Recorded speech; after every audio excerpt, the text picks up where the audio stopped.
Saudara, pengadaan 21 unit kamera pemantau di Dinas Komunikasi dan Informasi Kota Makassar menjadi temuan BPK dari audit keuangan tahun 2020.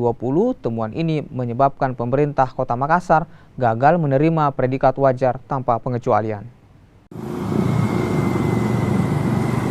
BPK RI memaparkan adanya 16 temuan ketidaksesuaian jumlah barang dan anggaran termaksud dengan 21 unit kamera pemantau.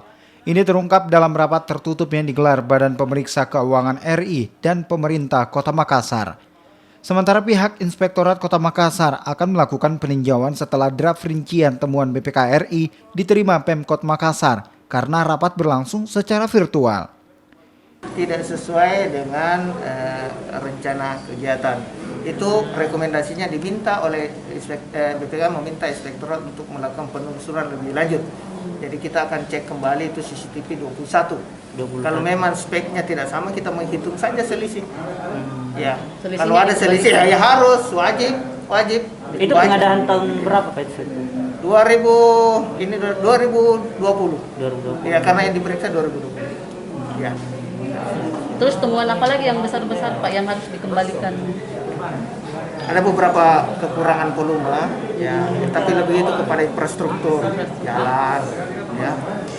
Wali Kota Makassar Muhammad Ramdan Pumanto menyatakan temuan ini menyebabkan pemerintah Kota Makassar hanya menerima penghargaan laporan hasil pemeriksaan dengan predikat wajar dengan pengecualian.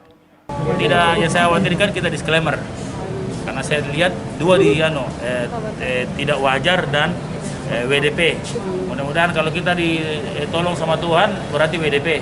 Ya, kalau tidak bisa ditolong jauh nih WTP Pak. Oh jauh nih. Jauh. Makassar mundur lagi.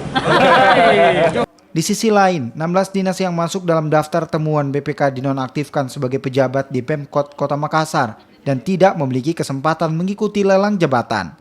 Nila Rustam, Kompas TV Makassar, Sulawesi Selatan.